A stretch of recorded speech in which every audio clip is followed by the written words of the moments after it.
oldest known astronomical observatory, redefine our understanding of prehistoric Native American civilizations, transform her struggling mining community into an international research destination, and ultimately give her family a second chance while forever changing how we view our ancestors' scientific knowledge. The late afternoon sun cast long shadows across Pinecrest's dusty streets as Jasmine Collins stared at the dilapidated trailer, wondering if she'd made the biggest mistake of her life.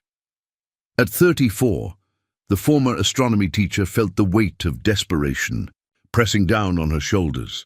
The envelope in her hand contained exactly $300, every penny she had left in the world.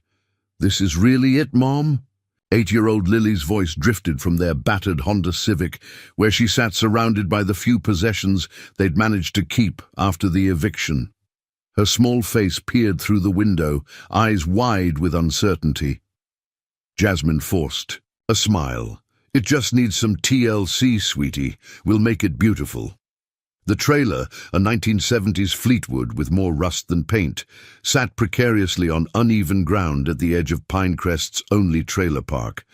Nestled in the Appalachian foothills of Tennessee, Pinecrest had once been a thriving coal mining town. Now it was dying a slow death as the mines closed one by one, leaving only those too poor or too stubborn to leave. Jasmine had been neither poor nor stubborn 3 months ago. She'd been a respected teacher at the regional high school, known for getting even the most disinterested students excited about the stars. But life had a way of unraveling without warning. First came the school budget cuts that eliminated her position. Then the medical bills, Lily's unexplained seizures requiring specialists and tests the insurance wouldn't cover. Finally, the eviction notice after falling 3 months behind on rent. $300 cash, like we agreed, Jasmine said, handing the money to Roy Blackburn, the trailer park's owner. Roy was a weathered man in his 60s, his face mapped with the harsh lines of someone who'd seen too much hardship to be surprised by more. Roy counted the bills slowly, his expression unreadable. "Well, it's yours now. Don't expect much. Previous owner left in a hurry about 4 years back." "What happened to them?" Jasmine asked, her teacher's curiosity momentarily overriding her anxiety. Roy shifted uncomfortably. "Old man Peterson. Been here since the trailer park opened in '83. Started talking crazy a few months before he left. Said he heard chanting coming from under the ground at night. Said the land was trying to tell him something." Roy shook his head. "Found him one morning loading his truck at dawn, wild-eyed, saying he couldn't stay another night. Never saw him again." He handed her a single key attached to a faded plastic tag. "Electricity's still connected. Water too, but the pressure's not great. Roof leaks in the back bedroom." "Thank you," Jasmine said, though gratitude was far from what she felt. This was rock bottom, the last stop before homelessness. She'd applied for over 50 jobs, but Pinecrest's economy was as broken as her trailer. As Roy's truck disappeared down the dirt road, Jasmine stood alone in the fading light. The trailer park sat on the outskirts of town, backed by dense Appalachian forest. According to the pamphlet she'd found in the local library, this area had once been part of Cherokee territory before white settlers arrived. The pamphlet mentioned ancient settlements dating back thousands of years, though little archaeological work had been done. History didn't bring jobs or money, so Pinecrest had little interest in its past. "Mom?" Lily called again. "Can I come see?" "Not yet, honey. Let me check it out first." Jasmine approached the trailer cautiously. The metal steps creaked under her weight, threatening to give way. The door stuck at first, then surrendered with a protesting groan that sent a small flock of birds scattering. From a nearby tree, the smell hit her first, musty and stale, with undertones of mildew and something earthier like wet stone. Her phone's flashlight revealed a space frozen in time. Dust-covered furniture sat where the previous owner had left it. A sagging couch, A small kitchen table with 2 chairs, shelves lined with old books and papers. Jasmine moved carefully, testing the floor with each step. In places, it felt dangerously soft. Water damage, probably from the leaking roof Roy had mentioned. The kitchen was basic. An ancient stove, a refrigerator that hummed too loudly, chipped laminate countertops. But it was the papers scattered across the table that caught her attention. Old notebooks filled with cramped handwriting. She picked one up, brushing away dust. June 10th. Sounds again tonight. Not wind, not animals, rhythmic, like drumming from below, called Roy. He thinks I'm crazy. June 15th. Found markings on rocks behind trailer. Strange symbols, circular patterns. Took photos. June 21st. Summer solstice. Loudest tonight. Couldn't sleep. Floor vibrating. Something beneath wants to be found. Jasmine set the notebook down, a chill running through her despite the stuffy air. Just the ramblings of an old man, she told herself, probably suffered from dementia or delusions. She continued her inspection. The bathroom was in surprisingly good shape. The shower worked and the toilet flushed. The smaller bedroom would be perfect for Lily. The master bedroom had a large water stain on the ceiling, but the bed frame seemed sturdy. They could make this work, at least until she found a job. In the hallway, she noticed a section of carpet that seemed more worn than the rest, as if someone had repeatedly paced over the same spot. Curious, she knelt down and pulled back the edge of the carpet. The plywood beneath was darker than the surrounding floor, almost as if it had been replaced at some point. "Mum," Lily called from outside. "Is it okay in there?" "Coming, sweetie." Jasmine let the carpet fall back into place. Time enough to explore later. Her priority now was getting Lily settled. Outside, she helped her daughter from the car. Lily moved slowly, her body still recovering from her latest seizure 3 days ago. At 8, she carried herself with the caution of someone much older, always conscious of her body's betrayals.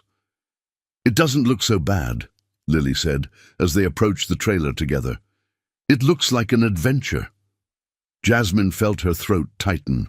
Her daughter's optimism in the face of everything they'd lost was both a blessing and a heartbreak. "That's exactly what it is, baby. Our new adventure." They spent the next 2 hours bringing in their meager possessions: clothes, books, Lily's treasured rock collection, the telescope Jasmine had received as a graduation gift from her own father 20 years ago. By the time they finished, night had fallen completely, revealing a dazzling array of stars overhead. Pinecrest had one advantage over their previous home in the city: no light pollution to dim the celestial display. "Look, Mum," Lily pointed. "Upward. You can see the Milky Way." Jasmine smiled, a genuine one this time. That's why ancient people built observatories in places like this, to see the stars clearly. What's an observatory? A place where people study the sky. The earliest ones were just circles of stones that helped track the sun and stars' movements. Native Americans built them thousands of years ago, right here in these mountains. Lily's eyes widened. Like Stonehenge. Similar, yes. People have always been drawn to the stars, trying to understand them. After a simple dinner of peanut butter sandwiches, all they could afford until Jasmine's food stamp application was processed, they prepared for bed. Jasmine had made up Lily's bed with her favorite space-themed sheets, a small attempt at normalcy in their new circumstances. "Mom," Lily said as Jasmine tucked her in, "do you hear that?" Jasmine paused, listening. At first, she heard nothing beyond the normal night sounds: crickets, the distant hoot of an owl, the creaking of the trailer as it settled. Then, just at the edge of perception, something else. A faint, rhythmic sound, almost like a heartbeat, coming from beneath the floor. "It's just the trailer settling," Jasmine said, though she wasn't convinced. "Old buildings make all kinds of noises." "It sounds like drums," Lily whispered, her eyes drifting closed, "like someone's having a party underground." Jasmine kissed her daughter's forehead. "Sleep tight, stargazer. Tomorrow we'll explore our new kingdom." After Lily fell asleep, Jasmine returned to the hallway, drawn to that worn patch of carpet. The drumming sound had faded, but her curiosity hadn't. She pulled back the carpet again, examining the plywood more carefully.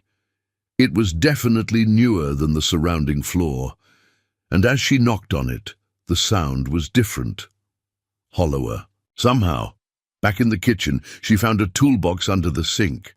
Returning to the hallway with a screwdriver and flashlight, she began prying at the edges of the plywood. It came up more easily than she expected, revealing a square opening about 3 feet across.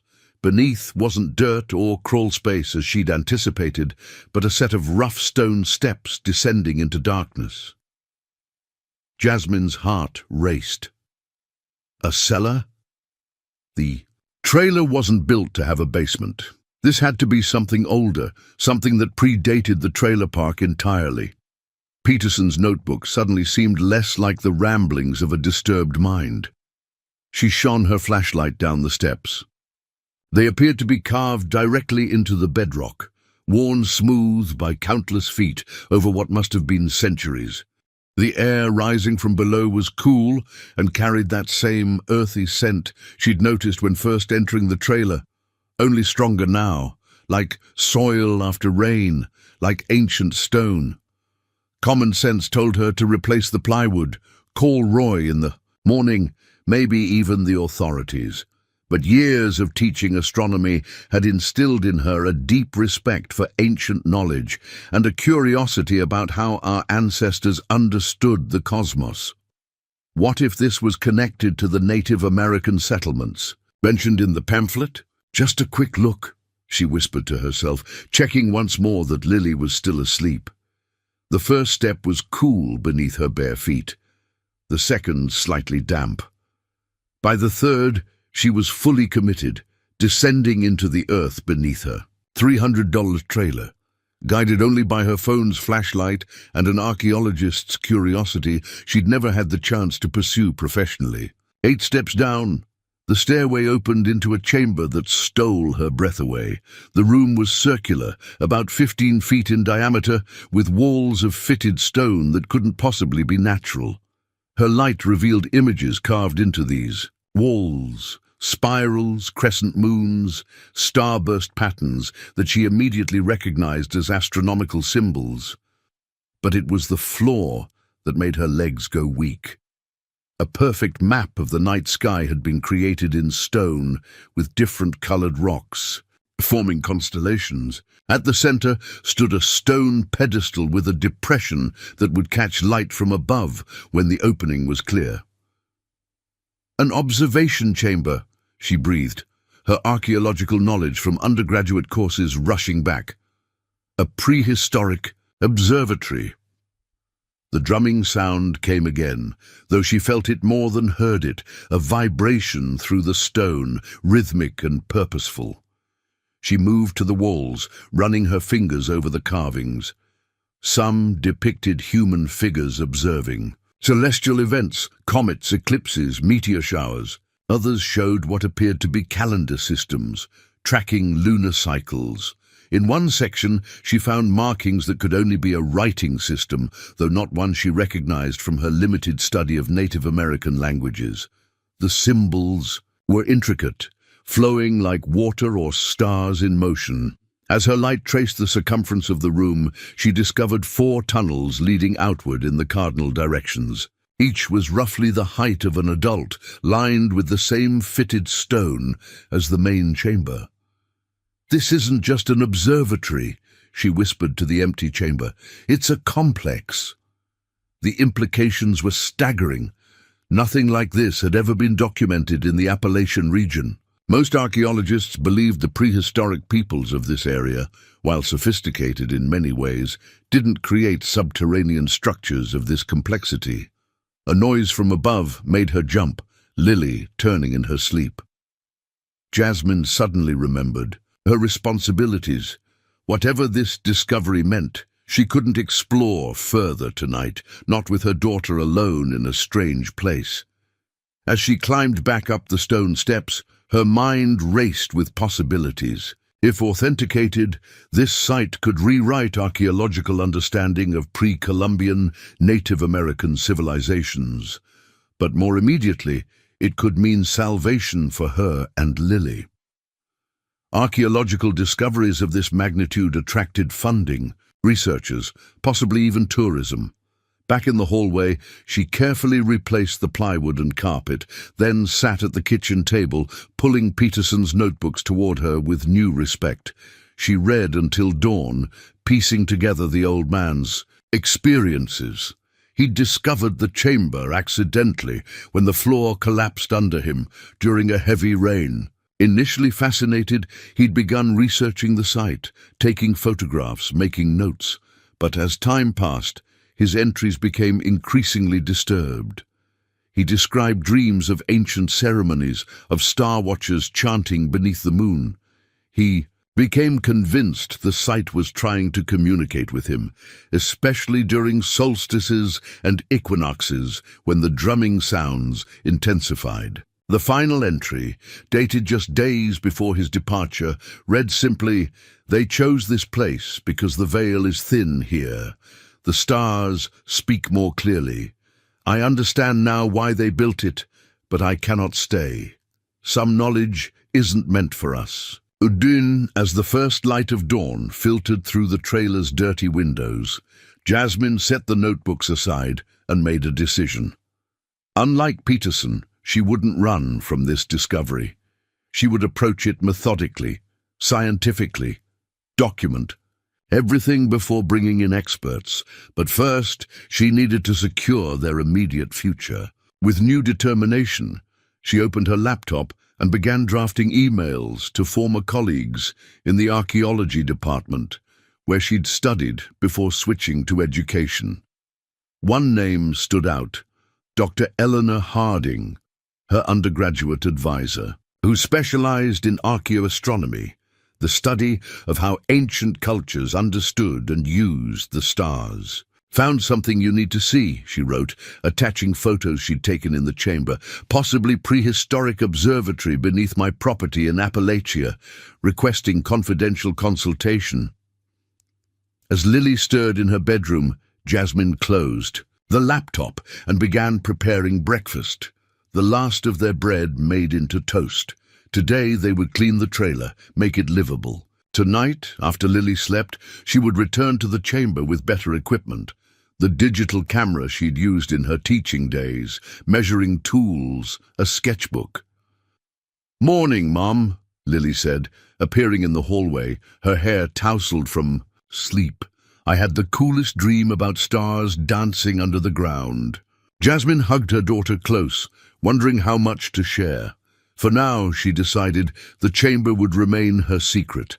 Until she understood what they were dealing with, she wouldn't risk getting Lily's hopes up, or exposing her to whatever had frightened Peterson away. "What's the plan today?" Lily asked, munching on her toast. "Operation Home Improvement," Jasmine replied with forced cheerfulness. "We're going to make this place shine." They spent the morning cleaning, scrubbing away years of dust and neglect. Jasmine was constantly aware of the secret beneath their feet, her eyes repeatedly drawn to that worn patch of carpet. By afternoon, the trailer had transformed from depressing to merely shabby, with clean surfaces and windows that actually let in light.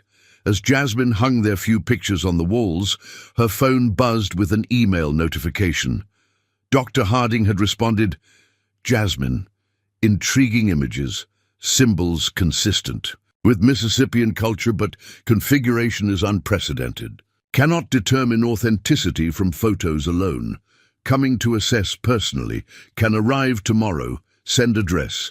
Do not share with others until verified. Archaeological looting is rampant. Eleanor." Jasmine stared at the screen, heart pounding. Dr. Harding was coming here tomorrow. The validation she'd hoped for was happening faster than she'd imagined possible. A knock at the door startled her. She opened it to find Roy Blackburn standing there, looking uncomfortable. "Just checking how you're settling in," he said, though his eyes darted past her to scan the trailer's interior. "We're good, thanks," Jasmine replied, trying to sound casual. "Place just needed some cleaning." Roy nodded, still looking past her. "Found anything unusual?" The question sent a chill through her. Unusual how? "Peterson left some crazy notebooks. Thought you might have found them." "Just some old papers," she said carefully. "Nothing important." Roy's eyes narrowed slightly. "Well, if you find anything strange, let me know. This land has history. Some folks around here take that seriously." After he left, Jasmine stood at the window, watching him drive away. His interest seemed more than casual landlord concern. Did he know about the chamber? Had Peterson told him more than he'd admitted? That night, after Lily fell asleep, Jasmine returned to the hidden stairway. Better prepared this time with a proper flashlight, camera, measuring tape, and notebook, she descended into the chamber with the methodical approach of a scientist. For 3 hours, she documented everything, measuring the room's dimensions, photographing every carving, sketching the star map on the floor. The 4 tunnels leading outward remained unexplored. She wasn't ready to venture further alone. The drumming sensation came and went, sometimes so faint she questioned whether she felt it at all, other times strong enough to vibrate through her bones. She noticed it intensified when she touched certain symbols on the walls, as if responding to human contact. When she finally emerged, exhausted but exhilarated, it was past midnight. She carefully secured the entrance and fell into bed, her mind spinning with questions. Who had built this place? How old was it? And why had it remained undiscovered by archaeologists? Morning brought new complications. As Jasmine was preparing Lily's breakfast, another knock came at the door. This time it wasn't Roy, but a middle-aged man in a business suit, his luxury SUV looking wildly out of place in the trailer park. "Ms. Collins, I'm Michael Davenport, representing Horizon Development." He offered a business card. "I understand you've recently acquired this property." Jasmine took the card cautiously. "Just the trailer, not the land." Davenport smiled, revealing 2 perfect teeth. "Actually, I'd like to discuss purchasing your trailer. Horizon is developing a resort complex in this area, and we're acquiring all properties in the trailer park. We're prepared to offer a very generous relocation package." "How generous?" Jasmine asked, financial desperation momentarily overriding her wariness. $15,000, Davenport said smoothly. "More than enough to secure better housing elsewhere. The offer expires in 48 hours. After he left, promising to return tomorrow for her answer, Jasmine sank into a kitchen chair. $15,000 would solve their immediate problems. Rent deposit on a decent apartment, bills paid, breathing room to find work. A month ago she would have accepted instantly. But now, with the chamber beneath their feet and Dr. Harding arriving today, everything had changed. If the discovery was as significant as she believed, its archaeological value far exceeded $15,000. More importantly, it represented cultural heritage that deserved protection, not destruction beneath a resort complex. Dr. Eleanor Harding arrived just after noon, her compact frame vibrating with the same energy Jasmine remembered from university days. At 62, Eleanor remained one of the most respected archaeoastronomers in North America, known for her work documenting Native American astronomical sites. "Show me everything," she said, after brief greetings, her eyes already scanning the trailer as if she could see through the floor. Jasmine led her to the hidden entrance, watching anxiously as her former mentor descended the stone steps. Eleanor's sharp intake of breath upon entering the chamber confirmed what Jasmine had hoped. This discovery was extraordinary. "My God," Eleanor whispered, her flashlight beam dancing across the stone star map. "This is unprecedented." She moved methodically around the chamber, examining carvings, running fingers along the fitted stones, occasionally muttering notes into a small recorder. The construction method alone dates this to at least 1000 CE, she said. Mississippian culture, almost certainly, but this level of astronomical sophistication. She shook her head in wonder. The star map shows constellations in positions consistent with approximately 1200 CE, and these tunnels. She peered down one of the 4 passageways. They appear to align with cardinal directions, possibly designed to track solstice and equinox alignments. "Is it important?" Jasmine asked, though she already knew the answer. Eleanor turned to her, eyes shining. "Jasmine, this is potentially the most significant archaeoastronomical find in eastern North America. Ever." She gestured around the chamber. "This isn't just an isolated observation point. It's a complex, systematic astronomical observatory predating European contact. It demonstrates mathematical and astronomical knowledge that rewrites our understanding of these cultures." She took Jasmine's hands. "You need to understand something. This site must be protected. Immediately. Archaeological looting is epidemic in this region if word gets out before proper protocols are in place." "There's already interest in the land," Jasmine admitted, explaining about Davenport and horizon development. Eleanor's expression hardened. "Of course there is. Listen to me carefully. Don't accept any offers. Don't tell anyone else about this discovery. I'm going to make some calls. Reach out to the State Archaeological Office, the Native American Heritage Commission, and some colleagues I trust implicitly. We need to secure emergency heritage protection for this site." "What about Lily and me?" Jasmine asked. "This trailer was my last resort. We have nowhere else to go." Eleanor's expression softened. "Archaeological discoveries of this magnitude come with funding opportunities, research grants. There will be options, I promise you, but we must move quickly." That evening, after Eleanor left to make her calls, Jasmine sat with Lily on their small porch, watching the stars emerge. She told her daughter a simplified version of the discovery, that they might have something historically important under their trailer that scientists wanted to study. "Like buried treasure?" Lily asked, eyes wide. "Better than treasure," Jasmine replied. "Knowledge. Understanding of how people long ago looked at the same stars we're seeing now. Are we going to be okay, Mom?" The question came softly, heavy with awareness beyond Lily's years. Jasmine pulled her daughter close. "Yes, Stargazer. I think we are." That night, the drumming beneath the floor grew stronger than ever. Jasmine lay awake, feeling the vibrations through her mattress, wondering if the site somehow knew its long isolation was ending. Peterson's final words echoed in her mind.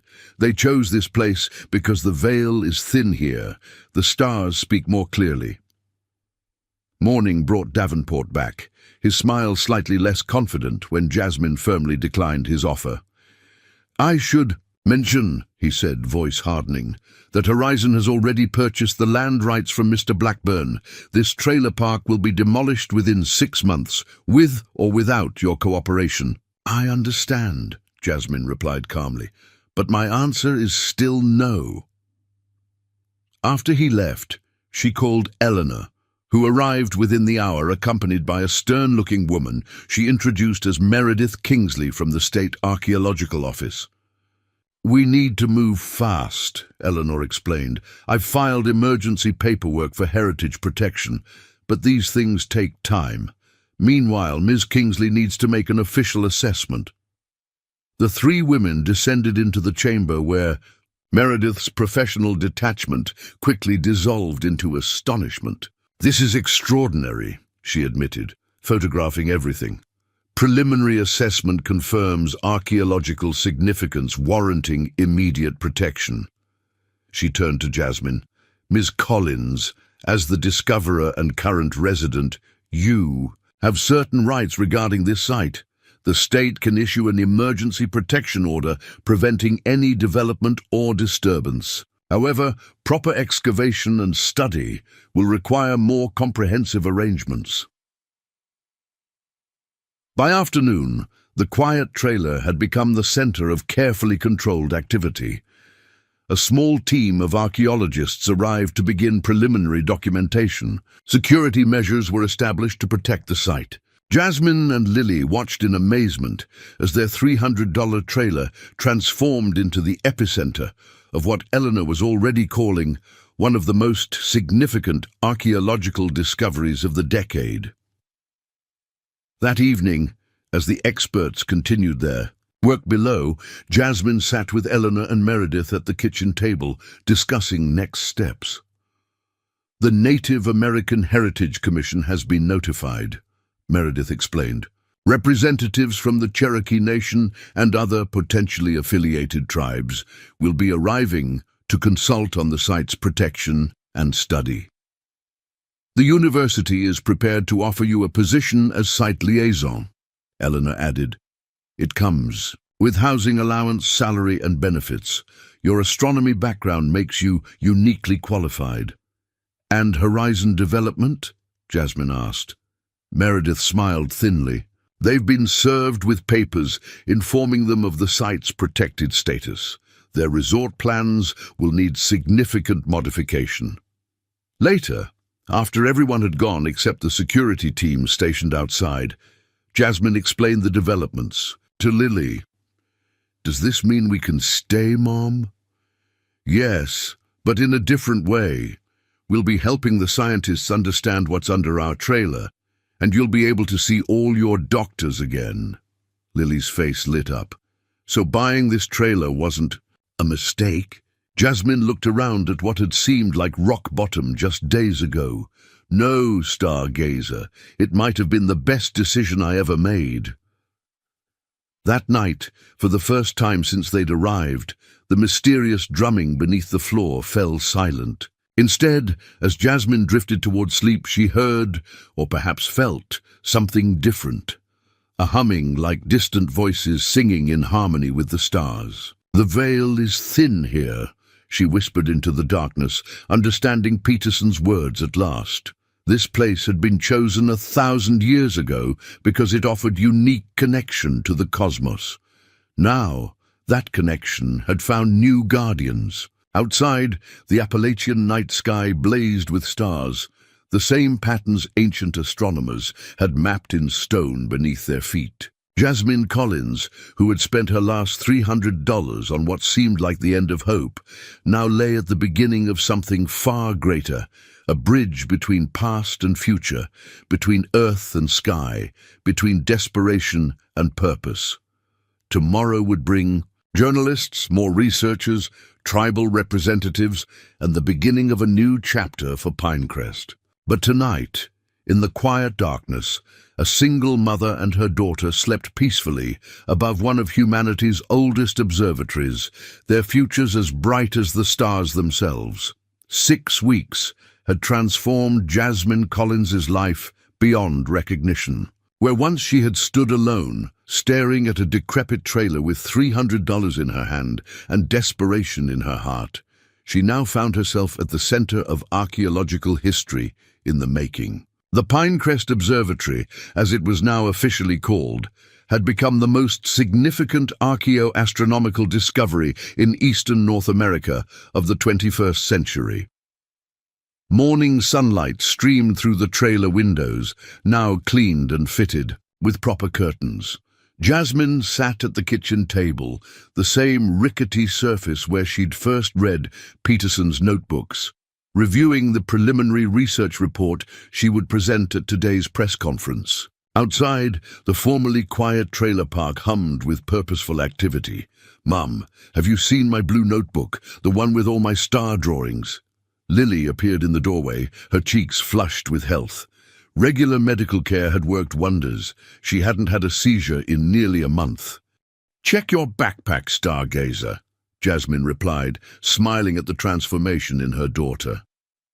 Lily had blossomed in these weeks, appointed as the unofficial junior site historian by Eleanor, complete with a laminated badge that she wore proudly whenever researchers were present. Through the window, Jasmine could see the protective dome that now covered their trailer, and an area extending 50 feet in all directions. Constructed with emergency preservation funds, the structure protected the site from the elements while archaeological work continued. Beyond it stood a small village of research tents, security checkpoints, and the beginnings of a proper visitor center. A knock interrupted her thoughts. Eleanor Harding entered without waiting for a response, her energy seemingly multiplied since the discovery. "The tribal representatives are gathering for the morning blessing," she announced, "and the team from National Geographic has arrived for the documentary shoot." Jasmine nodded, gathering her papers. The press conference would officially announce what the archaeological community had been buzzing about for weeks: the discovery of a subterranean complex dating to approximately 1100 to 1300 CE, created by ancestors of the Mississippian culture, with astronomical precision that rivaled ancient sites in Central America and Europe. "How are the tunnels coming along?" she asked, following Eleanor outside. "The northern passage is fully mapped now," Eleanor replied excitedly. "It extends exactly 328 feet and emerges at a point where the summer solstice sun aligns perfectly with Polaris. The precision is extraordinary. They must have spent generations refining their calculations." Outside, Jasmine greeted Sarah Two Feathers, the Cherokee Nation's representative who had become a friend and mentor over the past weeks. The Cherokee and several other tribal nations had joined forces to ensure the site was protected and studied with appropriate cultural sensitivity. "Today is a good day," Sarah said, clasping Jasmine's hands. "The ancestors are pleased their knowledge is being honored, not exploited." Together, they joined the gathering circle, where tribal elders conducted a blessing ceremony each morning. Before work began, Jasmine had initially felt like an intruder during these ceremonies, but Sarah had gently corrected her. "You were called to find this place. That makes you part of its story." The blessing complete, Jasmine moved toward the main research tent where Dr. Marcus Chen, the project's lead archaeologist from the Smithsonian, was examining the latest findings. A series of carved tablets, discovered in the Eastern Passage. "These are revolutionary," he told her, carefully turning one of the stone tablets. "They show a calendar system that tracked not just solar and lunar cycles, but also the movements of Venus and possibly even Mars, the mathematical knowledge required." He shook his head in wonder. "Do we know what the drumming is yet?" Jasmine asked.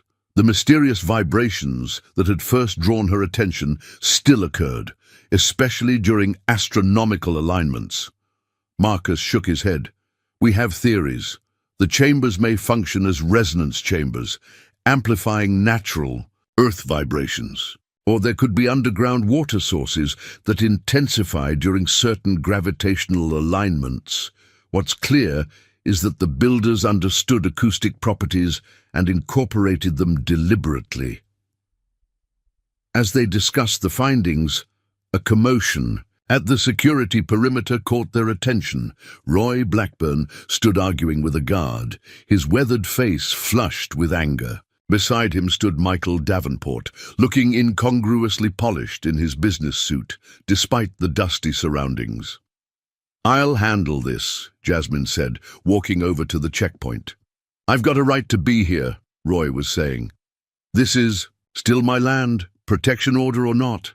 "Mr. Blackburn," Jasmine greeted him calmly, "we have a protocol for visitors. If you'd scheduled—" "Don't need to schedule visits to my own property," he snapped. "Just came to tell you Horizon's lawyers found a loophole in your protection order. Only covers the immediate site, not the surrounding area." Davenport stepped forward, his smile tight. "We're breaking ground on the resort next month. The portion directly above your discovery will be preserved, of course. We're even incorporating it as a feature." The ancient observatory experience has a nice ring to it, don't you think? Jasmine felt the blood drain from her face. This site isn't a tourist attraction. It's a sacred place of scientific and cultural significance. It's also prime real estate, Davenport replied smoothly. We're prepared to be reasonable. A partnership, perhaps? Horizon Development would handle the commercial aspects while your team continues the research. Everyone wins. The tribal nations would never agree, Jasmine said. They've been consulted, Davenport claimed. Our proposal includes a cultural heritage center with appropriate acknowledgements, very respectful. Before Jasmine could respond, Sarah Twofeathers appeared. At her side, interesting, she said, her voice dangerously calm. Our tribal council received no such consultation. Davenport faltered slightly. Well, the formal outreach is scheduled for next week. I'm simply providing advance notice as a courtesy. Mr. Davenport, Sarah replied, I suggest you familiarize yourself with the Native American Graves Protection and Repatriation Act before your next visit. This site falls under federal protection beyond the state order. After they departed, with reluctant promises to continue the conversation through proper channels, Jasmine turned to Sarah, her heart racing. Can they really build around us? They're testing boundaries, Sarah replied. Unfortunately, they're right about one thing. The emergency protection only covers the confirmed archaeological features. We need to expedite the full federal designation. The incident cast a shadow over the morning, but there was no time to dwell on it. The press conference was scheduled for noon, and journalists from around the world had already begun arriving. This public announcement would change everything, bringing attention that would help protect the site, but also intensify commercial interest. Back in the trailer, which now served as both home and administrative headquarters, Jasmine helped Lily prepare for her role in the presentation. At Eleanor's suggestion, Lily would explain the basic astronomical principles of the site to humanize the scientific information. Remember, you don't have to memorize everything, Jasmine said, straightening her daughter's collar. Just explain how the ancient astronomers use the stars like you use your star chart. Lily nodded solemnly. No, Mom. Dr. Eleanor says sometimes children explain things better because we don't make it too complicated. Jasmine smiled, recognizing the truth in that statement. In just 6 weeks, Lily had absorbed enough astronomy and archaeology to impress even the specialized researchers. The site had awakened something in her, a connection to both science and history that transcended her age. At precisely noon, Jasmine stood before a forest of microphones, camera lenses focused on her face, and began the official announcement. Behind her, enlarged photographs displayed the underground observatory in all its intricate beauty. 6 weeks ago, I spent my last $300 on what I thought was just a dilapidated trailer, she began, her teacher's voice steady despite her nerves. What I discovered beneath it has forever changed our understanding of ancient North American civilizations. She outlined the findings: the central chamber with its precise star map, the 4 directional tunnels aligned to astronomical events, the stone tablets recording celestial observations spanning hundreds of years. This site represents not just archaeological significance, but living cultural heritage, she continued, gesturing to Sarah and the other tribal representatives. The knowledge preserved here belongs to all humanity, but especially to the descendants of those who created it. When Lily took her turn at the microphones, explaining with childlike clarity how the ancient astronomers had used the underground chambers to track stars and planets, the crowd of hardened journalists visibly softened. Her final words, "They looked at the same stars we see, and they understood them so well they could build this amazing place under the ground," resonated perfectly. The questions afterward came in a barrage. How old was the site exactly? Who had built it? How had it remained undiscovered for so long? What would happen to it now? Dr. Chen handled the scientific inquiries, explaining that radiocarbon dating placed construction between 1100 to 1300 CE, coinciding with the height of Mississippian culture. Sarah addressed the cultural significance, emphasizing that multiple tribal nations were working together to ensure proper protocols for study and preservation. When asked about Horizon Development's plans, Eleanor stepped forward. "We are currently finalizing application for National Historic Landmark status, which would extend protection to the entire surrounding area. This site represents a scientific and cultural treasure that transcends commercial interests." The press conference concluded with an announcement that controlled public access would begin next month through guided tours, with all proceeds supporting continued research and eventual establishment of an educational center. As the journalists dispersed, Jasmine felt both exhilarated and exhausted. The public announcement meant there was no turning back. For better or worse, the Pinecrest Observatory was now world news. That evening, as researchers packed up for the day and security shifts changed, Jasmine sat with Eleanor, Sarah, and Dr. Chen in the trailer's small living room, strategizing their next steps. "Horizon isn't going away," Eleanor warned. "The resort project represents millions in potential revenue. They'll fight the expanded protection." "We need to complete the mapping of all 4 tunnels," Dr. Chen added. "If they extend beyond the currently protected area, it strengthens our case for expanded boundaries." Sarah nodded thoughtfully. "The tribal legal team is preparing documentation for the National Register application. But we should also consider the international angle. UNESCO World Heritage status would provide additional protection." As they talked, Lily appeared in her pajamas, clutching a book. "Mom, can I show them my discovery?" The adults exchanged amused glances.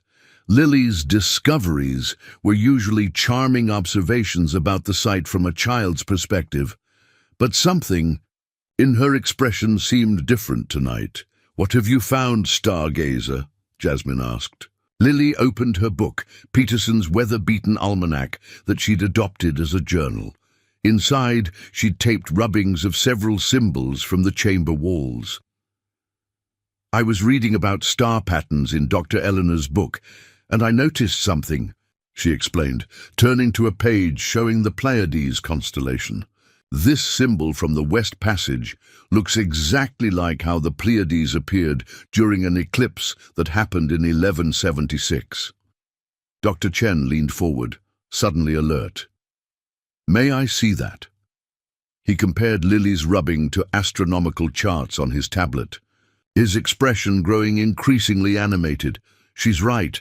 This isn't just any representation of the Pleiades.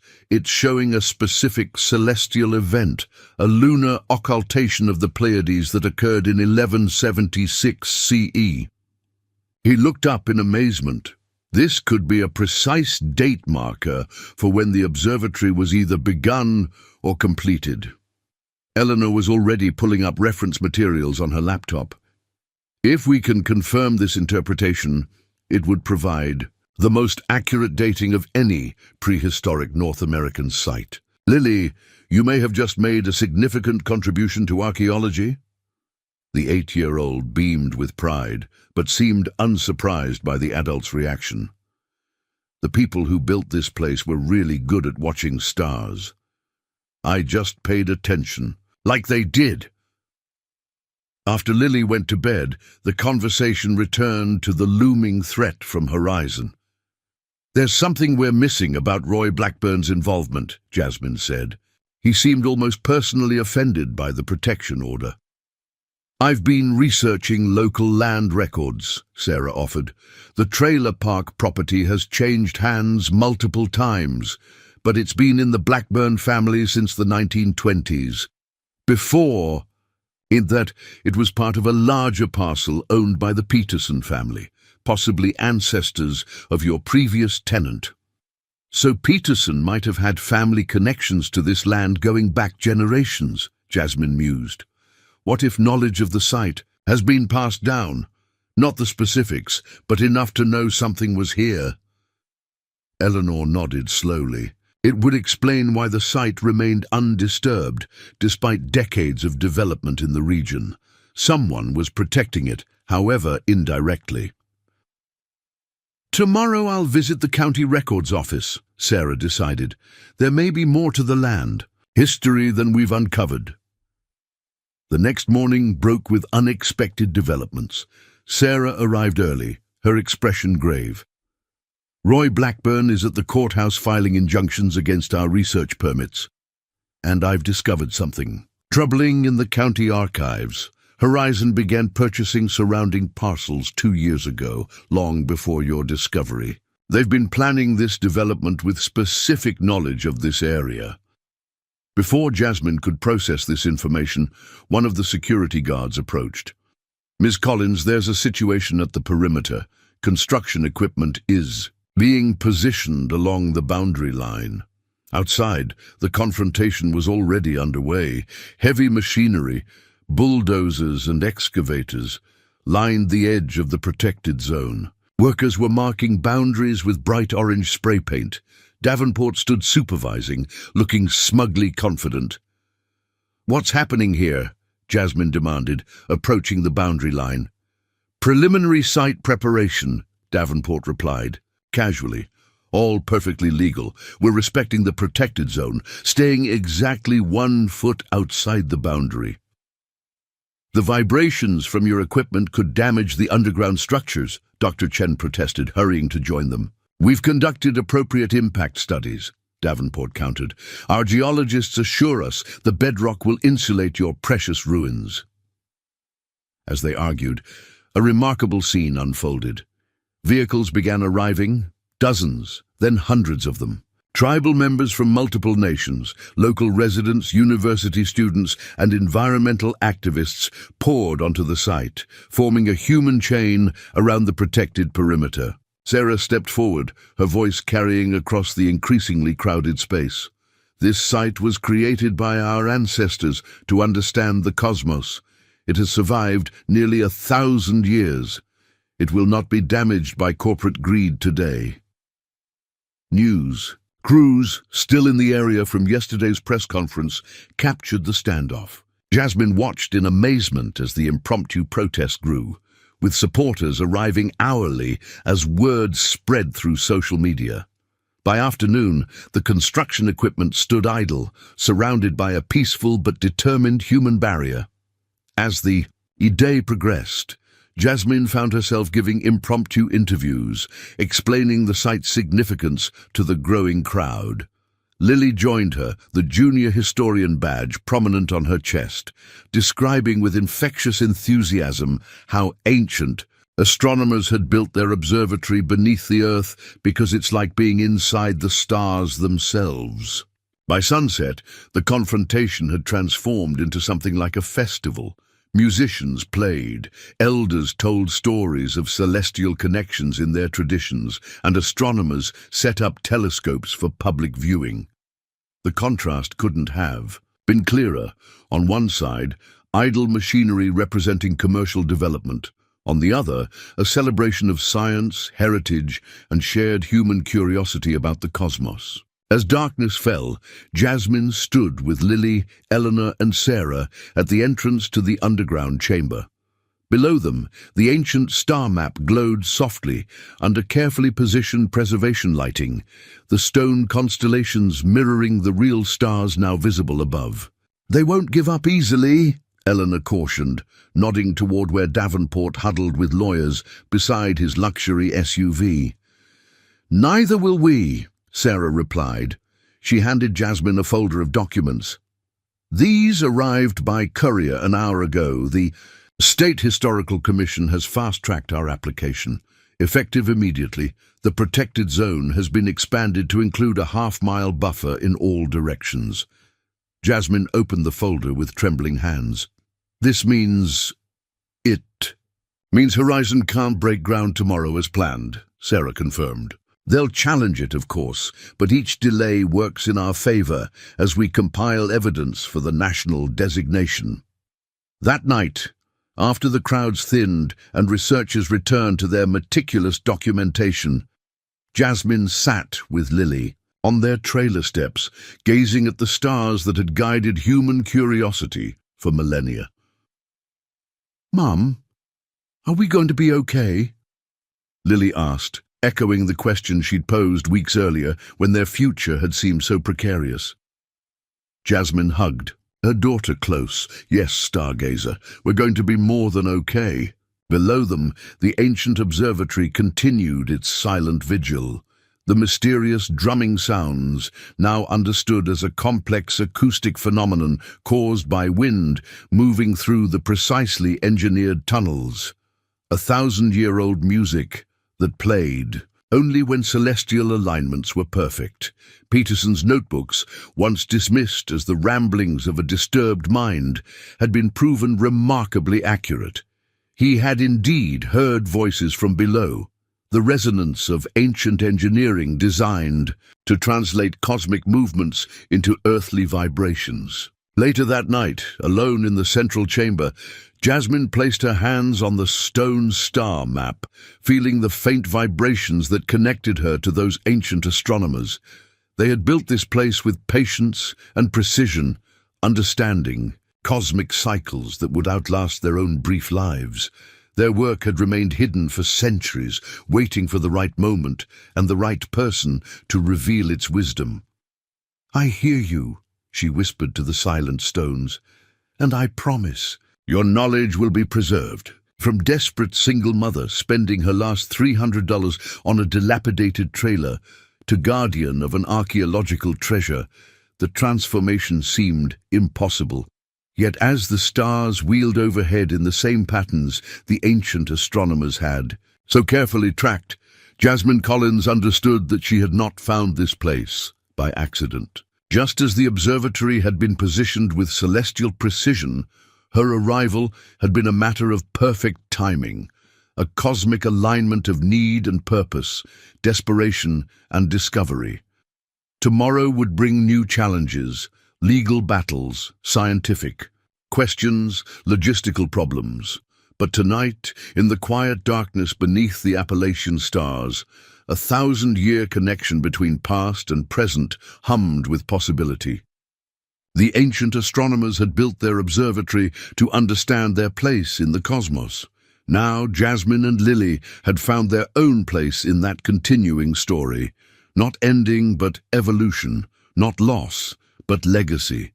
3 months after Jasmine Collins discovered the ancient observatory beneath her trailer, Pinecrest had transformed from a dying mining town into an international research hub. The expanded protection zone now encompassed not just the trailer park, but nearly a square mile of surrounding forest, secured through an unprecedented partnership between tribal nations, academic institutions, and the National Park Service. Autumn painted the Appalachian foothills in brilliant gold and crimson as Jasmine stood before the newly completed Visitor Education Center, preparing to cut the ceremonial ribbon. No longer dressed in the threadbare clothes of desperate poverty, she wore a professional outfit that reflected her new position as Executive Director of the Pinecrest Ancient Observatory Foundation. "Ready," Eleanor whispered beside her, nodding toward the assembled crowd of dignitaries, tribal representatives, and media. "Almost can't believe it's real," Jasmine replied, taking in the scene before her. The contrast with her first day in Pinecrest couldn't have been more stark. Where once she'd stood alone in the rain, clutching $300 in an envelope, she now faced hundreds of supporters. Where she'd once feared not being able to feed Lily, she now managed a multi-million-dollar research and education budget. "Mom, they're waiting." Lily tugged at her sleeve, resplendent in her custom junior astronomer uniform designed by university students who'd adopted her as their mascot. Jasmine squeezed her daughter's hand and stepped forward to the microphone. 3 months ago, I was a desperate single mother with no job, no home, and no hope. Today, we stand at the entrance to one of humanity's most remarkable achievements, a testament to ancient ingenuity that connects us across 1,000 years.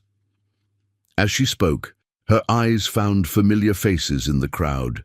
Sarah Two Feathers, whose tireless advocacy had been crucial in securing tribal cooperation and protection.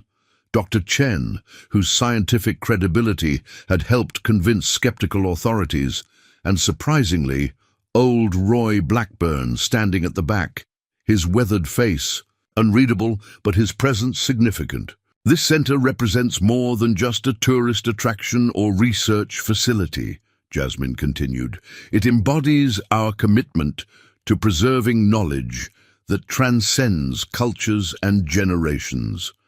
The ancient astronomers who built this observatory understood something profound, that by studying the stars, we discover not just the patterns of the cosmos, but our own place within it. With Lily's help, she cut the ribbon, officially opening the facility that had been fast-tracked through construction using emergency preservation funds. Inside, interactive exhibits explained the astronomical significance of the underground. Complex, while cultural displays honored the indigenous knowledge systems that had created it. The crowd filed in, exclaiming over the center's crown jewel, a full-scale replica of the central chamber, allowing visitors to experience the space without risking damage to the actual archaeological site. Only researchers with special clearance could access the original chambers, now carefully monitored for preservation. As Jasmine guided VIPs through the exhibits, a museum staff member approached with urgency. "Director Collins, there's a situation in the research tent. Dr. Chen says, you need to see this immediately." Excusing herself, Jasmine hurried across the complex to the main research pavilion where the archaeological team processed findings. Inside, she found Dr. Chen standing over a stone tablet recently excavated from the Eastern Passage. "What is it, Marcus?" she asked, noting his unusually agitated expression. "We've been translating the symbol sequences," he explained, pointing to the tablet where intricate carvings formed patterns, unlike the astronomical records they'd previously documented. "This isn't a star chart. It's a map." Eleanor joined, them peering at the symbols. "A map of what?" "Other sites," Marcus said simply. "Look at this recurring symbol. We thought it represented Polaris, but in context, it appears to be marking locations. If we're interpreting correctly, there are at least 7 other underground observatories in the Appalachian region alone." Jasmine felt the implications immediately. An entire network of sites. "A prehistoric scientific community," Marcus nodded, "collaborating, sharing data, refining observations over generations. Nothing like this has ever been documented in North America." Before they could discuss further, Sarah Two Feathers entered with a stern-faced man in a national park. "Service uniform? We have a problem," she announced without preamble. "Horizon Development has filed an emergency appeal challenging our protection zone. They're claiming we artificially expanded the boundaries without sufficient archaeological evidence." "That's absurd," Eleanor protested. "The 4 directional tunnels alone justify the current perimeter." "They're arguing that the tunnels themselves aren't technically structures, but simple excavations," the Park Service official explained. "Their lawyers are good. They found a regulatory loophole that distinguishes between built environments and modified natural features. The hearing is tomorrow," Sarah added. "If we can't prove the extended site contains significant constructed elements, we could lose the buffer zone, which means construction could begin right up to the edge of the main chamber." Jasmine looked at the tablet with its mysterious map. What if we could prove the Pinecrest Observatory is just one node in a network? That would establish the broader cultural landscape value. "We'd need physical evidence of another site within our protection zone," Marcus said thoughtfully. "According to this map, there should be something approximately 2 miles northwest of here. That's within our current boundaries, but just barely, the park official noted. Eleanor was already gathering equipment. We need to organize a survey team immediately. If this map is accurate, finding a second site would fundamentally change the preservation equation. As the experts launched into action, Jasmine found herself momentarily alone, staring at the tablet that might represent salvation or disappointment. 1,000 years ago, ancient astronomers had mapped their knowledge, perhaps never imagining it would one day protect their creation from destruction. The survey team assembled quickly. Jasmine, Eleanor, Marcus, 2 graduate students with ground-penetrating radar equipment, and unexpectedly Roy Blackburn, who appeared as they were preparing to depart. "Need a guide," he said gruffly when questioned. "Know these woods better than anyone." They set out immediately, following both the ancient map and modern GPS coordinates. The autumn forest was challenging terrain, dense underbrush, steep ravines, fallen trees creating natural obstacles. Roy led them confidently, occasionally consulting with Marcus about the tablet's directional indicators. "Blackburn family's been here since the 1850s, Roy volunteered as they hiked. "My great-granddaddy bought this land cheap after the Cherokee. Removal, always told us kids to respect certain places in these woods, never explained why." "You knew something was here all along," Jasmine realized. Roy shrugged. "Knew there were places we didn't disturb, family tradition. Peterson knew too. He was my mother's cousin. When he started hearing the sounds, talking about voices underground, it scared him, made him think he was going crazy, just like his father before him." "Why didn't you tell us this before?" Eleanor asked. "Some knowledge belongs to family," Roy replied simply, "until it doesn't anymore." After nearly 2 hours of hiking, they reached a seemingly unremarkable hillside covered with native rhododendron. Roy stopped, pointing to subtle irregularities in the terrain, a depression here, an unnaturally straight edge there. "My grandfather called this Listening Hill," he said. "Told us never to dig here." The graduate students immediately set up their ground-penetrating radar equipment, scanning the hillside in methodical passes. Within 20 minutes, they had their answer. The screens showed unmistakable evidence of underground structures, similar to the chambers beneath Jasmine's. "Trailer, it's here," Marcus confirmed, excitement overriding his usual scientific caution. Another observatory, exactly where the map indicated. Eleanor was already photographing everything, establishing documentation for the hearing. "This proves the cultural landscape extends beyond the primary site. The entire network must be preserved as a single entity." As the team worked to document their discovery, Jasmine found herself standing beside Roy, both of them gazing at the unremarkable hillside that concealed ancient wonders. "Why help us now?" she asked quietly. "You sold the land to Horizon. You tried to block our research." Roy was silent for a long moment. "My daddy and his daddy before him kept these places safe without really knowing why. Just tradition. Then Horizon came with their money, made it all seem foolish. Superstition. Standing in the way of progress." He sighed heavily. "But seeing what you found, understanding what it really is. Some things matter more than money." Jasmine studied his weathered face, seeing the conflict there. "You could have made millions from the resort development. Already took their money," he admitted. "But watching you fight for this place, seeing how it changed that little girl of yours, made me remember something my grandfather said. We don't own this land. We just mined it for a while." By sunset, they had gathered enough evidence to strengthen their case significantly. The discovery of a second observatory site within the protected zone transformed their legal position from defending arbitrary boundaries to preserving an integrated archaeological landscape.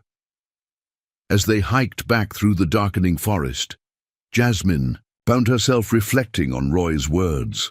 The ancient astronomers hadn't built their observatories as isolated monuments, but as connected centers of learning. A prehistoric scientific community that understood knowledge was meant to be shared, across distance and time. The hearing the next morning began as a tense legal confrontation, but transformed dramatically once Marcus presented the new evidence. Horizon's lawyers, confronted with ground-penetrating radar images and the translated map showing the network of sites, struggled to maintain their challenge. "Your Honor," their lead attorney argued desperately, "a second potential site doesn't automatically validate the entire protection zone." The judge, a no-nonsense woman with decades of experience in cultural heritage cases, removed her glasses. "Counselor, what we have here is clear evidence of a prehistoric scientific network spanning a significant geographical area. The protection zone, if anything, appears too limited rather than too extensive." When she ruled to uphold the protection boundaries, expanding them to encompass the newly discovered second site, the courtroom erupted in quiet celebration. Horizon's representatives departed immediately, already on phones with corporate headquarters. Outside the courthouse, reporters gathered for statements. Jasmine stood with Sarah Two Feathers and Eleanor as tribal representatives conducted a blessing ceremony of thanksgiving.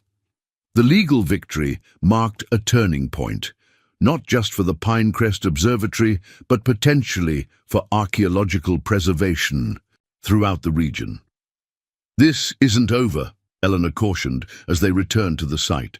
"Horizon will regroup, try different tactics." "But we've bought crucial time," Sarah noted. "The National Historic Landmark designation is moving forward, and UNESCO has expressed interest in World Heritage consideration." Back at the visitor center, Jasmine found Lily conducting an impromptu tour for a group of school children, explaining how the ancient astronomers had used the underground chambers to track celestial movements. They built their special star rooms underground because it helped them see the sky better, Lily was saying, her confidence remarkable for an 8-year-old. "When you're underground, the stars show up super clear through special openings. It's like being inside a giant telescope." Watching her daughter, once so fragile and uncertain, now flourishing as the site's youngest educator, Jasmine felt a wave of gratitude that transcended their personal transformation. The ancient observatory had saved them, yes, but more importantly, it had given Lily purpose, a connection to something larger than herself. That evening, after the visitors had departed and researchers settled into their nighttime documentation tasks, Jasmine received an unexpected call from the university's development office. "The Lumina Foundation has reviewed your proposal," the officer explained. "They're prepared to offer a $10 million endowment for the Pinecrest Indigenous Astronomy Initiative, with specific funding for educational programs and continued research." Jasmine steadied herself against her desk, the figure momentarily incomprehensible. From counting pennies for Lily's medication to managing millions for archaeological preservation, the reversal seemed almost mythical in its completeness. After the call, she walked through the quiet visitor center to the replica chamber where families had gathered earlier to learn about ancient astronomy. The reproduction star map glowed softly under specialized lighting, creating the same celestial patterns the original astronomers had so carefully documented. "We did it," Eleanor said, finding her there. "Permanent protection, research funding, educational outreach, everything we hoped for." "And Horizon?" Jasmine asked. "Just heard from Sarah. They're withdrawing completely, selling their land, holdings to the Conservation Trust. Apparently, the negative publicity was affecting their other developments." The news should have brought pure celebration, but Jasmine felt a strange melancholy. "It seems almost too perfect," she admitted. 3 months ago, I was facing homelessness. Now this." Eleanor smiled knowingly. "You're experiencing what archaeologists call discovery dissonance, when finding something significant disrupts your entire understanding of the world." The ancient astronomers likely felt it too, when their observations revealed patterns they couldn't immediately comprehend. Later that night, unable to sleep despite the day's victories, Jasmine descended into the actual observatory chamber, a privilege reserved for senior researchers. In the dim preservation lighting, the ancient star map seemed to pulse with its own internal energy, the stone constellations connecting her to astronomers who had stood in this same space a millennium earlier. The mysterious drumming sound began softly, then intensified, the acoustic phenomenon now understood as air moving through precisely engineered channels that amplified certain frequencies when astronomical alignments occurred. Tonight was the autumnal equinox, a significant date in the ancient calendar. As the vibrations surrounded her, Jasmine placed her hand on the central observation stone. The ancient astronomers had created this place to understand cosmic patterns that transcended human lifespans. They had built not for immediate reward, but for knowledge that would outlast them by centuries. "I understand now," she whispered to the empty chamber.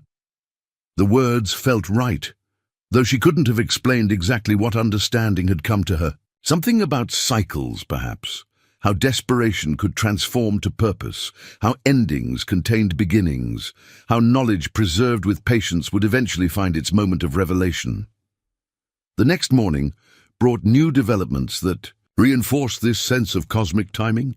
Dr. Chen burst into her office, clutching his tablet with uncharacteristic excitement. "We've completed the carbon dating on materials from the second site," he announced. "It's older than the main observatory, by at least 200 years. "What does that mean for our understanding?" Jasmine asked. "It suggests these weren't constructed simultaneously, but evolved over generations, a scientific tradition passed down and refined over centuries." His eyes gleamed with academic excitement. "And there's more. Using the map and satellite imagery, we've identified potential. Locations for 5 additional sites across 3 states. The network is vaster than we imagined." By mid-morning, the news had spread throughout the research community. What had begun as a single remarkable discovery was evolving into something that would rewrite archaeological understanding of pre-Columbian North America. Not isolated achievements, but a coordinated scientific community spanning generations and geography, all focused on celestial observation and mathematical precision that rivaled ancient sites worldwide. As researchers excitedly planned expanded surveys, Jasmine found herself drawn to the educational aspects of their work. The visitor center was already welcoming school groups daily, but she envisioned something more. A comprehensive program, connecting indigenous astronomical knowledge with contemporary science education. Meeting with Sarah Twofeathers and educational consultants, she outlined her vision. The ancient astronomers built this place as both observatory and classroom. We should honor that tradition by making education central to everything we do here. The resulting proposal, the Stargazers program, would bring students from across the country to Pinecrest, with special emphasis on indigenous youth and underserved communities. Using the ancient observatory as inspiration, participants would learn both traditional celestial knowledge and modern astronomy, bridging cultures and generations. When Lily heard about the program, she immediately appointed herself Junior Director of Stargazers, creating her own curriculum suggestions with the earnest determination only an 8-year-old could maintain. "Kids should learn about the stars, the same way I did," she insisted, showing Jasmine her hand-drawn lesson plans. First by looking up and wondering, then by learning the stories, then by understanding the science. Jasmine hugged her daughter, marveling at how the child who had once been so physically fragile now overflowed with confidence and purpose.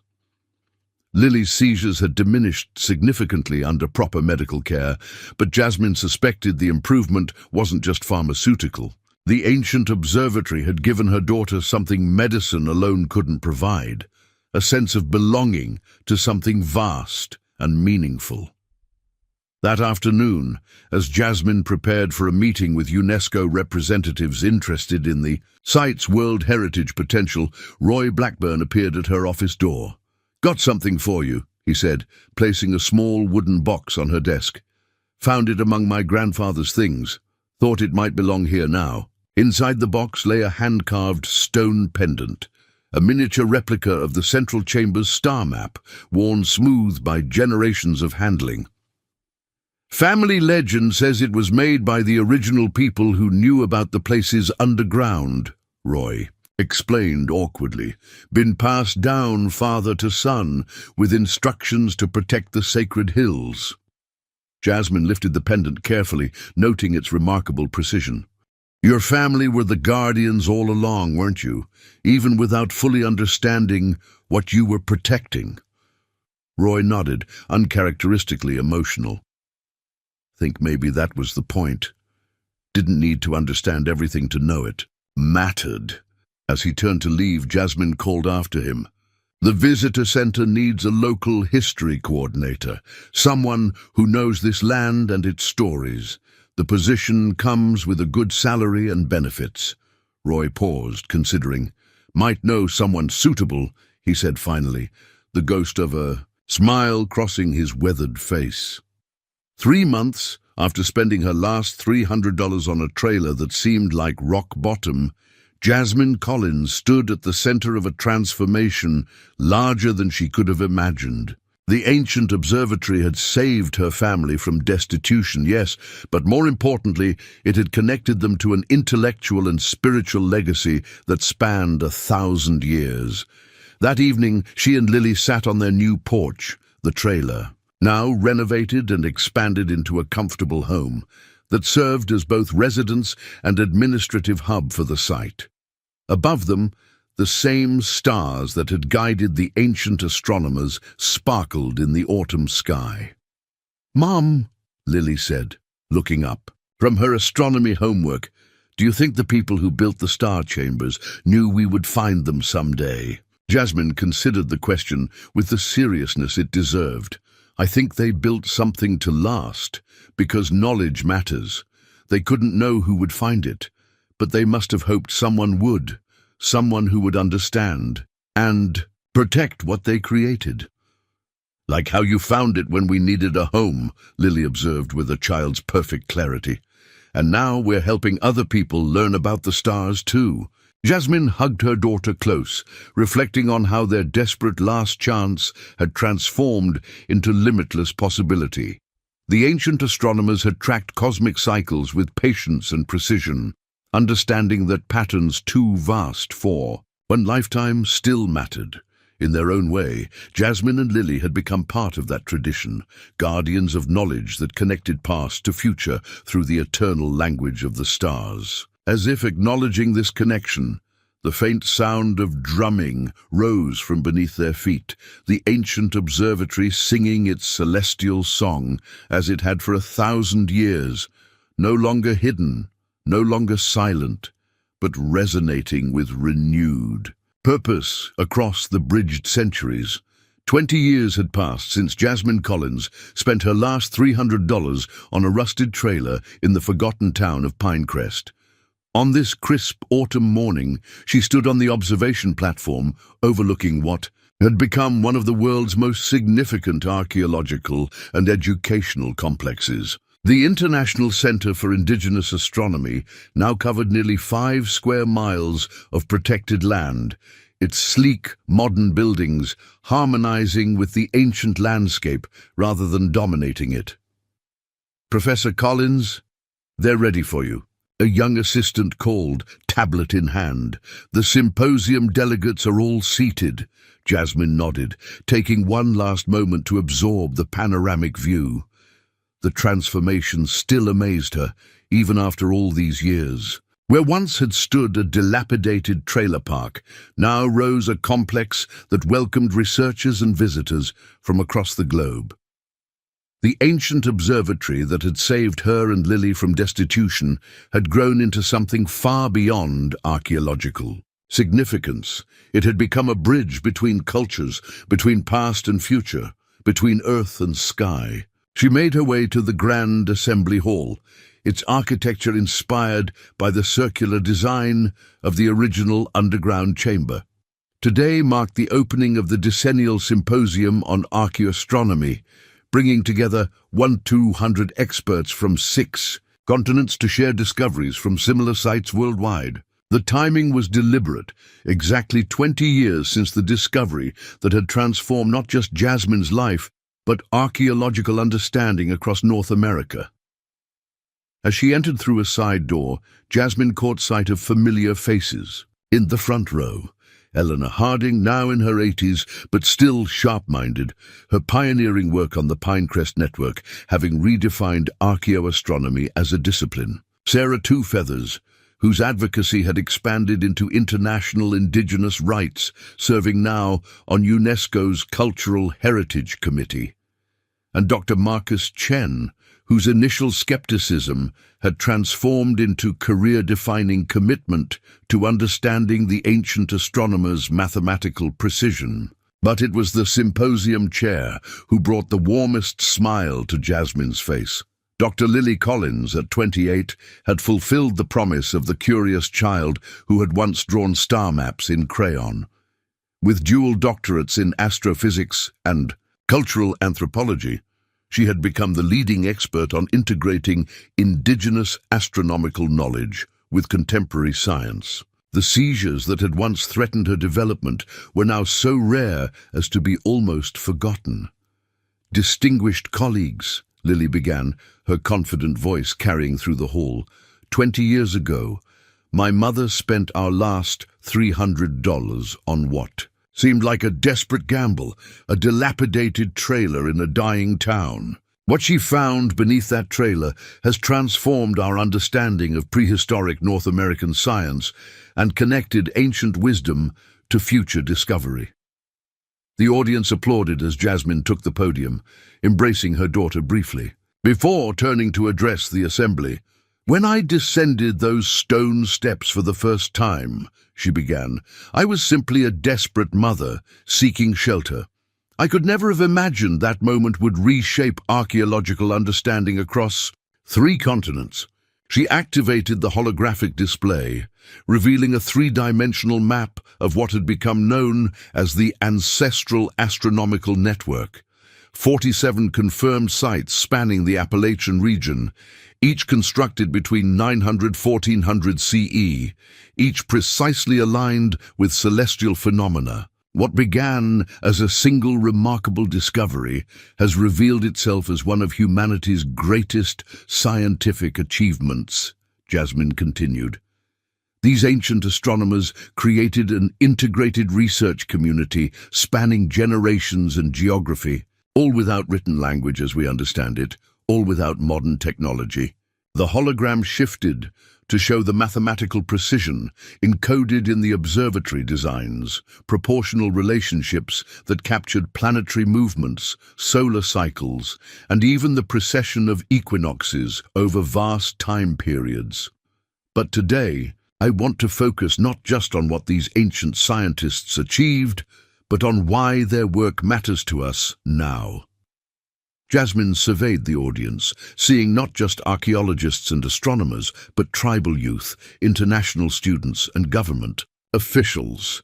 The ancestral astronomers understood something we often forget, that knowledge transcends individual lifetimes, that scientific observation requires patience across generations, that understanding our place in the cosmos connects us to both past and future. The next hour passed as Jasmine outlined the Pinecrest model, how archaeological discovery could serve as catalyst for educational innovation, cultural healing, and community revitalization. What had begun as desperate shelter had spawned a methodology now replicated at similar sites worldwide. After her presentation, as delegates broke into specialized discussion groups, Jasmine found herself momentarily alone on the hall's circular balcony. Below, researchers from diverse backgrounds exchanged ideas with the animation that came from shared intellectual passion. Indigenous knowledge keepers discussed celestial observations with NASA scientists. Tribal youth demonstrated star navigation techniques to university professors. "Quite the legacy you've built," came a gravelly voice behind her. Jasmine turned to find Roy Blackburn, now in his 80s, leaning on a handcrafted walking stick. As local heritage director, he had transformed from reluctant participant to passionate advocate, his knowledge of regional folklore proving invaluable to researchers. "We built it together," Jasmine corrected gently. "All of us." Roy shook, his head, eyes fixed on the vibrant exchange below. "Never would have happened without you. That first day, when you arrived with nothing but determination and that little girl." He cleared his throat. "You saw possibility where everyone else just saw an old trailer." Before Jasmine could respond, they were joined by Eleanor and Sarah, both moving more slowly these days, but no less formidable in their presence. "The UNESCO delegation is impressed," Sarah reported. "They're discussing expanding the World Heritage designation to include all 47 sites as an integrated cultural landscape. And the funding committee has approved the expansion of the Indigenous Youth Astronomy Program," Eleanor added. "Full scholarships for 100 additional students next year." Jasmine absorbed this news with quiet satisfaction. The Ancient Astronomers Initiative, providing educational opportunities for Indigenous youth and underserved communities, had become the center's most transformative program. Over 15 years, it had sent more than 2,000 young people to universities worldwide, many returning as researchers, educators, and cultural leaders. "Not bad for a desperate gamble on a $300 trailer," she murmured. "It was never about the trailer," Eleanor said wisely. "It was about seeing beyond immediate circumstances to larger possibility." The afternoon brought a special session that Jasmine had been anticipating for months. In the Celestial Mapping Laboratory, researchers from 12 countries unveiled the results of the Decennial Sky Reconstruction Project, a painstaking effort to recreate exactly what the night sky had looked like during the peak construction period of the Pinecrest Observatory. Using advanced astronomical modeling, they had calculated precise star positions from 1100–1300 CE, then compared these with the stone star maps in the underground chambers. The correlation was astonishing. The ancient astronomers had captured celestial positions with accuracy that approached modern measurements, all without telescopes or computers. The precision suggests systematic observation over multiple generations, explained Dr. Kamala Sharma, lead astrophysicist on the project. These weren't casual sky watchers. They were scientists following methodical protocols, refining their understanding over centuries. Even more remarkable was the discovery that certain unexplained elements in the stone maps appeared to record celestial phenomena invisible to the naked eye, suggesting observational techniques beyond what archaeologists had believed possible for prehistoric cultures. "We're exploring the possibility that they may have developed simple optical devices using natural crystals," Dr. Sharma continued. "Or perhaps methods of atmospheric observation during specific weather conditions that enhanced visibility of celestial bodies." As the technical presentation concluded, the laboratory darkened completely. Above the assembled researchers, the ceiling transformed into a perfect recreation of the night sky, as it would have appeared above Pinecrest in the year 1176 CE, the date inscribed in the central chamber and now confirmed as the observatory's completion. In the reverent silence that followed, Jasmine felt a profound connection to those ancient astronomers who had stood in darkness, patiently tracking the cosmos, building understanding that would transcend their own brief lifetimes. They could never have known that a desperate mother and her daughter would stumble upon their work nearly 1,000 years later, or that their scientific legacy would eventually reach across the planet. The evening brought a celebration unlike any Pinecrest had seen before. On the great lawn between the research complex and the visitor center, thousands gathered for the Festival of Stars, a combination of scientific presentations, cultural performances, and astronomical observation that had become the center's annual highlight. As darkness fell, tribal representatives from nations across North America conducted a unity ceremony, acknowledging the ancestral scientists whose work had remained hidden for centuries. Elders spoke of how the Pinecrest discovery had helped heal historical wounds by validating indigenous scientific traditions long dismissed by Western academia. 20 years ago, our ancient astronomers were rediscovered, said Robert Runningbear, chairman of the Multi-Tribal Heritage Council. But more importantly, their wisdom was recognized, not as primitive superstition, but as sophisticated science that sometimes surpassed contemporary understanding. Musical performances followed, traditional songs interwoven with contemporary, compositions inspired by the cosmic harmony detected in the ancient chambers. Acoustical engineers had discovered that the underground observatory's mysterious drumming sounds followed mathematical patterns that corresponded to planetary movements, a music of the spheres encoded in stone. As the performances concluded, attention shifted to the night sky itself. Hundreds of telescopes had been set up across the grounds, allowing visitors to observe the same celestial bodies that had fascinated the ancient astronomers. Professional. Researchers guided observations, while students from the Indigenous Astronomy program explained the cultural significance of various constellations. Jasmine moved through the crowd, occasionally stopped by visitors expressing gratitude or asking questions. The center welcomed over 500,000 people annually now, from serious researchers to families experiencing their first dark sky environment. Pinecrest had transformed from an economic casualty of declining coal mining into a thriving community centered around education, research, and cultural heritage. Near the original trailer, now preserved as a museum exhibit, Jasmine found Lily conducting an impromptu workshop with a group of teenagers from the reservation school. Using a combination of traditional stories and astrophysical principles, she was explaining how ancient observers had tracked Venus through its celestial cycles.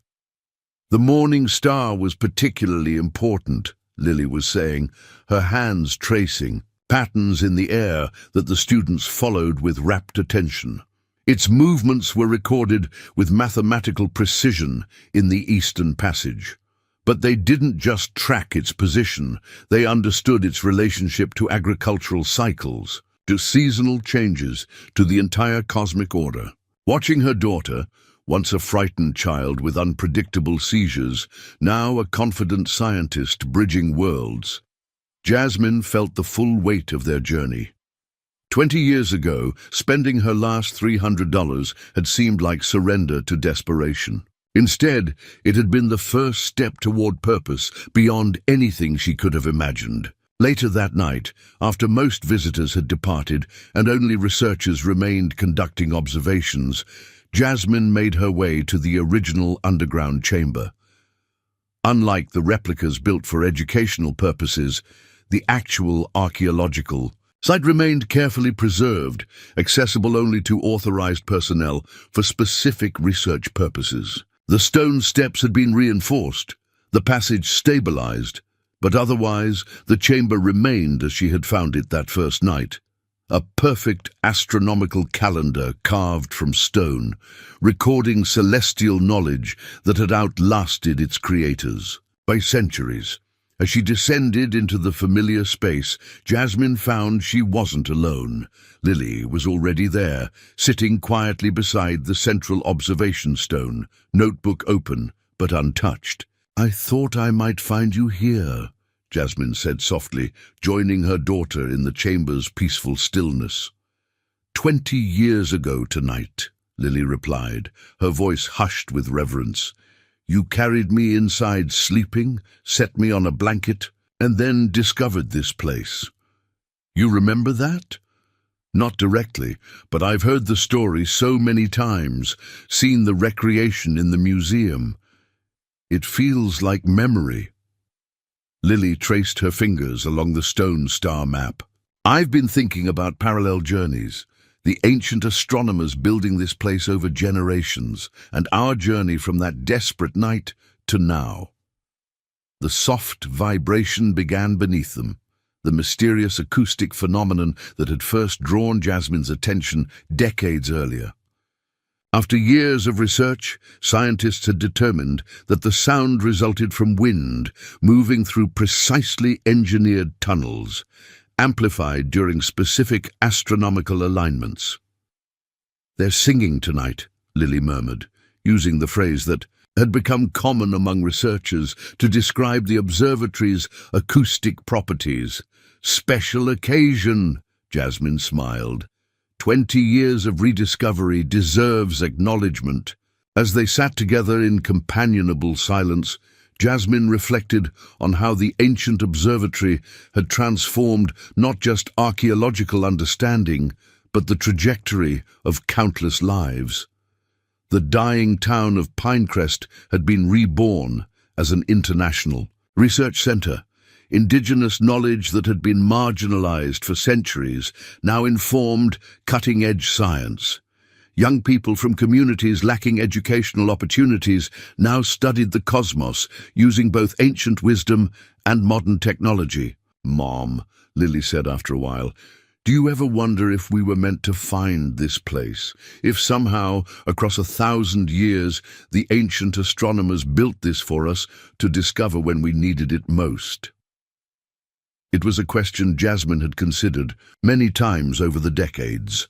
"I think they built for discovery without knowing who the discoverers would be," she answered carefully. "They created something meant to outlast them, to speak across time to whoever would listen. Like a message in a bottle," Lily nodded, "cast into the ocean of time. And we were fortunate enough to find it washing up on our shore when we were drowning," Jasmine added, completing the metaphor. From desperate single mother to internationally respected director of a World Heritage Site, the transformation seemed almost mythical in its completeness. Yet Jasmine knew the true miracle wasn't her personal journey, but the ancient knowledge that had survived centuries of obscurity to emerge exactly when humanity needed its wisdom most. In an age of short-sighted thinking and immediate gratification, the ancient astronomers offered a powerful counter-narrative. Scientific observation conducted over generations, knowledge preserved for centuries, cosmic understanding that required patience beyond individual lifespans. "We should get back," Lily said eventually, closing her notebook. "Early symposium sessions tomorrow." As they climbed the stone steps, emerging into the cool night air, the expanse of stars overhead mirrored the stone map they'd left below. The ancient astronomers had captured this celestial pattern with remarkable accuracy, connecting Earth to sky through patient observation and precise recording. Across the complex, light still glowed in research facilities where scientists from around the world collaborated on understanding the astronomical knowledge encoded in the ancient observatory. In dormitories, students from the Indigenous Astronomy program dreamed of stars and heritage and future discoveries. In the nearby town, locals whose families had struggled through economic decline now found purpose in supporting the center's global mission. The following morning brought perhaps the most meaningful event of the symposium, the formal induction of 20 new students into the Celestial Guardians program. Selected from indigenous communities and underserved regions worldwide, these young people would receive comprehensive education combining traditional astronomical knowledge with contemporary astrophysics. In the central gathering hall, decorated with representations of star patterns from cultures across the globe, Jasmine stood with Lily and the program mentors as the students entered in procession. Each carried a symbol from their cultural tradition. Star, Blankets, celestial navigation tools, ceremonial objects used for astronomical observation. 20 years ago, Jasmine began, addressing the students directly. An ancient observatory hidden beneath the earth revealed itself at exactly the moment when it was most needed. Today, you begin a journey that connects you to those ancient astronomers who understood that knowledge transcends individual lifetimes. She gestured to the hall's circular skylight, where morning sun created a precise illumination pattern on the floor, a design that mirrored the central chamber's observation stone. The ancient astronomers who built the Pinecrest Observatory didn't work for immediate reward or recognition. They created something meant to outlast them, to preserve knowledge for generations yet unborn. As celestial guardians, you continue their legacy, not just by studying the stars, but by understanding your place within cosmic cycles larger than any single human life. Each student stepped forward to receive a pendant, recreations of the stone star map Roy Blackburn had discovered among his grandfather's possessions decades earlier. Then Lily, as program director, administered the Celestial Guardian Oath, a promise to preserve knowledge with integrity, to bridge traditional wisdom with contemporary science, to recognize that true understanding required both patience and humility. As the ceremony concluded, Jasmine found herself standing with Eleanor, Sarah, and Roy, the original team that had fought to protect the ancient observatory when it was merely a remarkable archaeological site rather than a global center for astronomical research and cultural revitalization. "Did you ever imagine this?" Sarah asked, gesturing to the vibrant activity surrounding them. Researchers consulting with tribal elders, students demonstrating astronomical alignment tools, government officials discussing expansion of the heritage protection zone. "Not even in my wildest dreams," Jasmine admitted. "That first night I was just grateful to have a roof over our heads." "Sometimes the universe provides exactly what's needed," Eleanor observed philosophically. "Not what we think we need, but what actually serves our deeper purpose." The final event of the symposium brought everyone together on the great lawn as twilight deepened into night. The Ancient Harmony Orchestra, musicians using both traditional instruments and replicas of the acoustic technologies found in the observatory chambers, performed a composition that translated celestial movements into sound. As the music played, the night sky revealed itself in all its splendor. The same stars the ancient astronomers had tracked with such precision, the same cosmic patterns they had recorded in stone, the same eternal cycles that connected past to present to future. Jasmine sat with Lily, surrounded by the community that had grown from that desperate night 20 years earlier. Researchers who had dedicated careers to understanding the ancient knowledge, students who found purpose in continuing its legacy, tribal members whose heritage had been validated, local residents whose lives had been transformed by the center's presence. From her last $300 spent on what seemed like rock bottom, Jasmine Collins had discovered not just archaeological treasure, but cosmic perspective, the understanding that human lives, like celestial bodies, moved in cycles of darkness and light, that what appeared to be ending might actually be beginning. That purpose often revealed itself in unexpected ways. As the stars wheeled overhead in their ancient patterns, Jasmine thought of the unknown astronomers who had carved those same patterns into stone 1,000 years earlier. They could never have imagined the desperate mother who would stumble upon their work, or how their patient observations would create ripples of transformation across centuries and continents. Yet they had built with such precision, such foresight, such faith in future discovery. Perhaps that was their greatest wisdom, understanding that knowledge preserved with integrity would eventually find those who needed it most, connecting generations across the vast expanse of time through the eternal language of the stars. The ancient observatory had saved Jasmine and Lily in their moment of greatest need. Now, 20 years later, it continued saving others, students finding direction, researchers discovering purpose, communities reconnecting with heritage, humanity remembering its place within the cosmic order. As the music reached its crescendo, perfectly aligned with celestial movements overhead, Jasmine Collins, once a desperate single mother, now guardian of ancient wisdom, felt the fullness of the cycle completed. What had begun with her last $300 had expanded into limitless possibility, just as the universe itself expanded from singular beginning into infinite potential. The ancient astronomers had understood this truth, encoding it in stone beneath the earth. Tonight, beneath the same stars they had so patiently observed, their wisdom lived again, not as historical artifact, but as living inspiration, bridging past and future through the miraculous present where all transformation became possible.